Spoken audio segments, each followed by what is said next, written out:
G'day there, I'm Dana from Pewaukaka Valley. Today I'm going to be showing you how to preserve peaches and nectarines. Now one of the first things to do when you're canning peaches, or these are actually nectarines because that's what we buy, because the kids don't like the fuzzy peach skin, is to peel them. You can choose not to peel them, and I often can them without peeling them.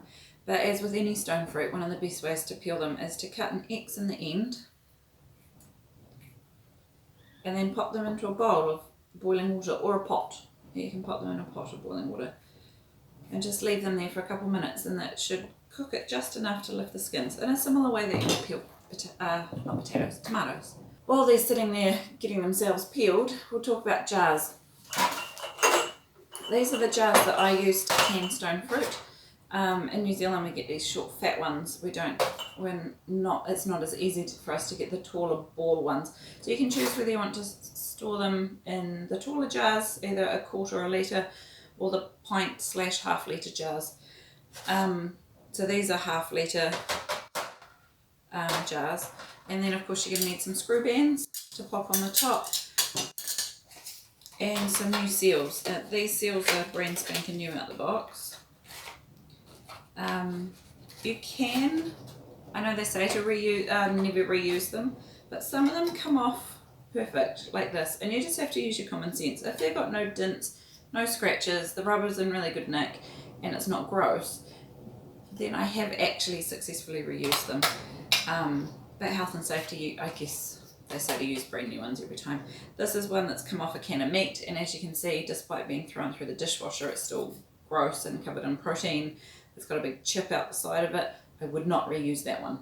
However, this one, if you held it up next to a brand new one, you wouldn't know the difference, and it'll probably seal no problems. You do risk them not sealing, and that's the only thing with reusing old ones.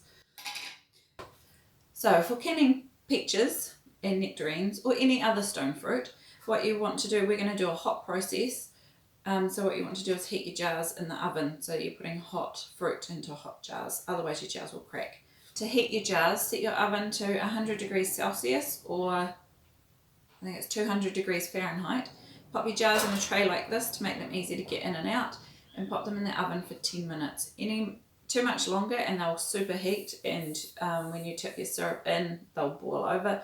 And if it's not hot enough, or for long enough, they won't get hot enough and they may still crack. When we're finished preserving the peaches, we're going to water bath them.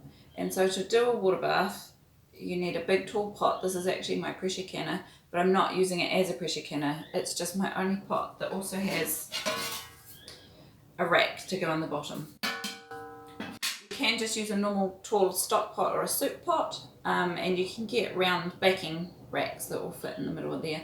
Otherwise you can buy a proper water bath with a lift-in rack. I don't have one of those, so I'm just going to use this. It's my biggest pot I have. What you want to do is get this pot with some water in it, and you need to turn it on so that it's getting hot as well. Not necessarily boiling, but definitely hot.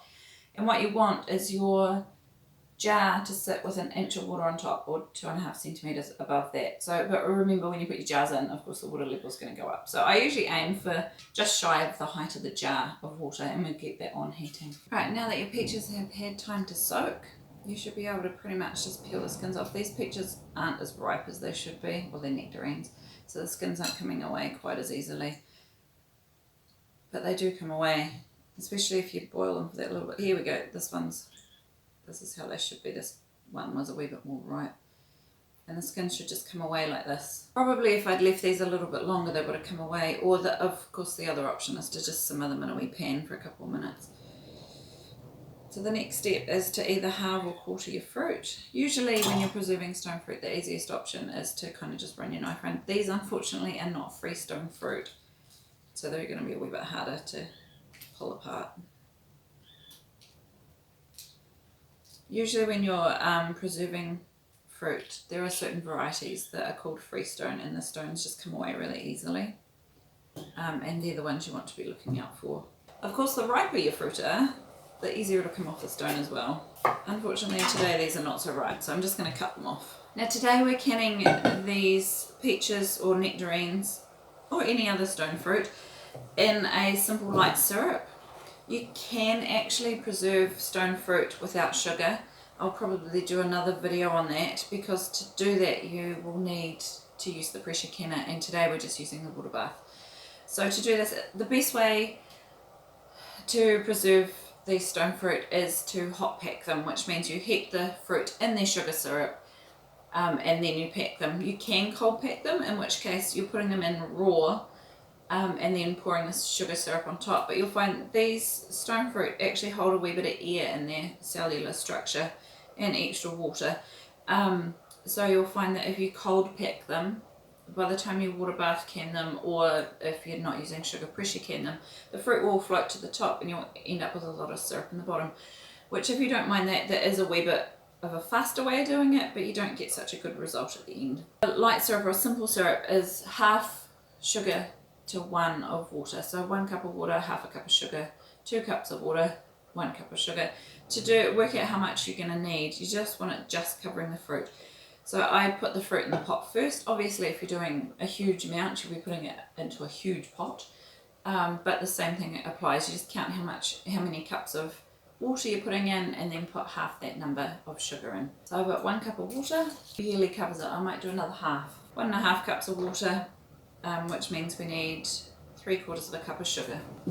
And then we just need to put this on the stove and just bring it to a boil just for a couple of minutes until the fruit's just starting to get soft. Right, a few other pieces of kit you're going to need. A slotted spoon and a funnel, a wide mouth funnel like this that helps you not throw your hot boiling syrup everywhere. Helps you scoop your fruit out without too much syrup. Now you can see my peaches that I hacked to pieces because I'm impatient and couldn't be bothered waiting for them to ripen. They will taste just as good. Now sometimes packing fruit into jars takes a wee bit of rearranging because you preferably won't have too many gaps. So tuck them in there as best you can.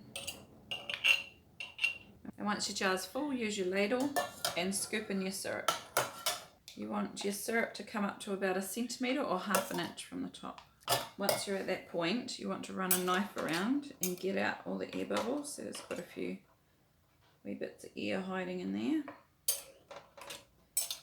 And if there was so much air that it's dropped your level of your syrup, then you need to top that up, but that's pretty much perfect. Then you want to take your nice fresh band, seal, not band, pop it on top. If you've got any syrup on the edges, you'll want to wipe it clean. Pop the seal on and then use a band, and you want it tighten to fingertip tight. So to do that, be careful because your jars will be hot. And just tighten it as tight as you can just with your fingers. Don't get down there and tighten it like this because you'll never get it off again at the other end. And you do risk shattering your jar. So just enough that you've tightened it like that. And then they're ready to pop into the water bath. As you can see, I'm actually mix water bathing here. Oh, that's getting a wee bit hot. And it actually doesn't matter if you're running a water bath, it doesn't matter how many different varieties you put in there. This little gadget can be quite helpful getting your jars in. So then you want your water sitting about 1 inch above the tops of those, which we're about close to. Bring it up to boiling and give it 20 minutes to boil. Now once your jars have finished in the water bath, you can lift them out. You'll need one of these, otherwise you can just wait until the water cools down and then lift them out, but you do risk the seals not working. So you want to use one of these, lift them out and sit them onto either a wooden board or onto a folded towel. You don't want to shock the glass by putting them onto something really cold. Right, once your stone fruit has finished in its water bath, you've taken it out and let it cool. You'll know that the seal has worked because the top is pushed down and is firm, and you can take the band off and the lid won't fling off. Once they're sealed like this, they'll last almost indefinitely. It's best if you keep them in a cool, dark space. I've got a cupboard out in the hallway that we keep it in. And once they're open, they'll last in the fridge for about a week, maybe 2 weeks. Just use your common sense with that. I hope you found this canning video really helpful, and if you have, do you mind hitting the like button down below? That would be awesome. And it'd be great if you would consider subscribing and following our channel. We will be bringing you a lot more videos on growing and preserving your own food. If you want to see more from us, check out our blog. The link is down in the description. And if you have any comments or questions, please leave them in the comments below and I'll do my best to answer them. Thanks for watching.